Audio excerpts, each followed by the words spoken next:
What to do if little water comes out in the detergent drawer of the washing machine? As you can see in the video, very little water comes out of the holes dedicated to the detergent drawer.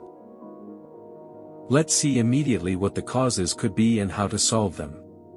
First of all, after removing the drawer, we unscrew the screw or screws that block the part where the drawer is inserted. This depends on the model of the washing machine.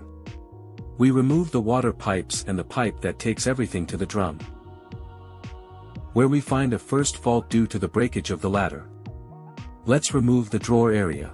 Look at how much dirt and lime scale there is on this piece. Let's then clean everything as best we can. Because of all this dirt, some outside could be clogged.